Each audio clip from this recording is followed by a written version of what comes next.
প্রিয় দর্শক, আমি এই মুহূর্তে সরাসরি যুক্ত হয়েছি নোয়াখালী সদর উপজেলার মান্নাননগর চৌরাস্তা বাজার সৌরভী পেশানে।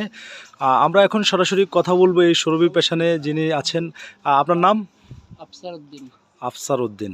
আচ্ছা, শীতের কি কালেকশন এনেছেন আপনারা? সবগুলা কুয়াশা তো সবগুলা নতুন আসছে। এগুলো সব নতুন না?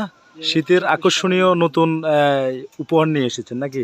তো এগুলোর প্রাইস কেমন বা দাম কেমন? আছে 1500 আছে, 2000 আছে, 1200 আছে, 1000 আছে, বিভিন্ন রেটের আছে। আচ্ছা, একটা ভিতরে কি অবস্থা? ভিতরে একটু দেখানো যাবে? একটু খুলেন তো দেখি একটু। দর্শক, আপনারা আমার সঙ্গেই থাকুন। কুয়াশা আর কি। আচ্ছা, ভিতরে ডাবল ফাট দোনো ফাট গাড়ি দিতে পারবে, এই যে ভিতরে পকেট আছে আবার। আচ্ছা, দুইভাবে গায়ে দিতে পারবে নাকি? হ্যাঁ। এটার প্রাইস কত রাখছেন আপনারা? এটা আনের 1150 টাকা। 1150 টাকা কি এটা ফিক্সড রেট না? সবুজ টিভির নিউজ দেখে যদি কেউ আসে তার জন্য কি কোনো ফ্যাসিলিটি আছে কিনা? আচ্ছা, ধন্যবাদ। দর্শক, এই ছিল আমার কাছে এখানকার সর্বশেষ। আপনারা যারা